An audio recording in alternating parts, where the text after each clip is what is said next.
Great. Here we are, right on schedule. For what exactly? Well, I thought that we could have some lunch, hit a few outrageously expensive boutiques, and come back and have some spa packages. And I'm your what, Skye? Alibi? Alibi? Okay, no offense, but we hardly know each other. Now all of a sudden you just decide we absolutely have to spend the day together? Well, I just thought it might be a nice time for us fellow oddball Quartermaines to bond. Maybe. Or maybe you and Luke are working some con. Luke's out doing the heavy lifting while you're trying to be seen in public. My goodness. Are you always this suspicious? Only when my instincts tells me there's a reason. Fine. I can't fault a healthy dose of cynicism. Sometimes it's the only thing that keeps us alive. But you're only a little right. Pick another rat. Edward. Oh, but he's only being manipulative in the best sense. Wow. Really, he wants you to have a nice afternoon, and he thought if he offered outright, you might say no. Well, Edward was right. Yeah. He did give us the black card. You can do some serious damage. Okay, no, thank you. I'll be sure to let Edward know you gave it a really good shot. Oh, look, I get the whole pride thing, okay? It's been my downfall more times than I care to remember, but there is an inescapable fact here. You are Edward Quartermaine's great-granddaughter. You're gonna get a lot of grief for that. But can't you enjoy the occasional perk that comes along with that and still stay true to yourself? No. And taking someone's money is the first step in letting them control you.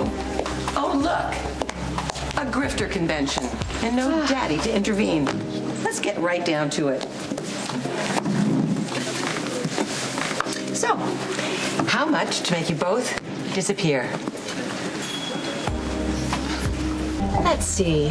Things you need to know to survive being a Quartermaine. Never turn your back on Tracy. She's sneaky, she's spiteful.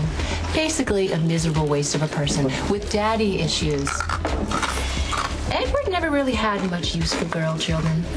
Eons ago when Tracy was just a child. He really didn't think they were emotionally equipped to run the business, which was his main priority back then. Consequently, Tracy has spent her entire life trying to prove herself, win Daddy's approval. So any woman who comes into Edward's life, especially one who might stand to inherit something, she sees as a threat, to be removed by any means necessary.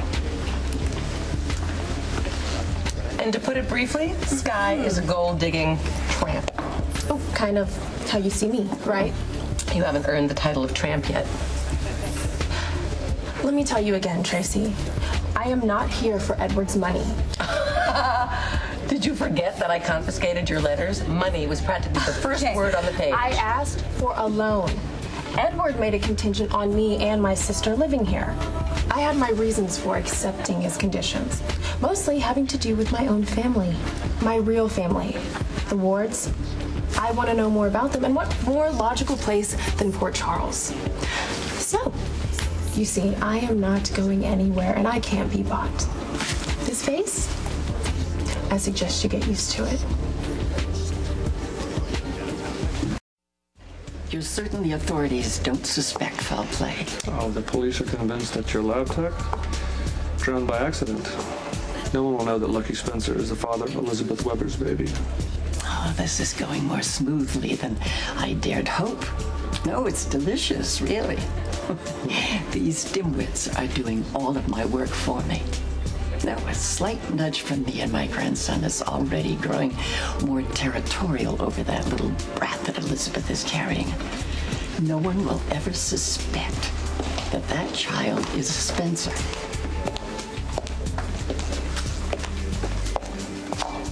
What about a Spencer? Well, little Miss Nosy Posy.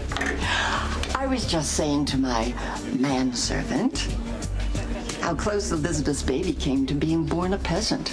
Oh, we're vastly relieved. For the baby's sake. Nicholas already produced an heir. Why are you bothering with Elizabeth's new baby?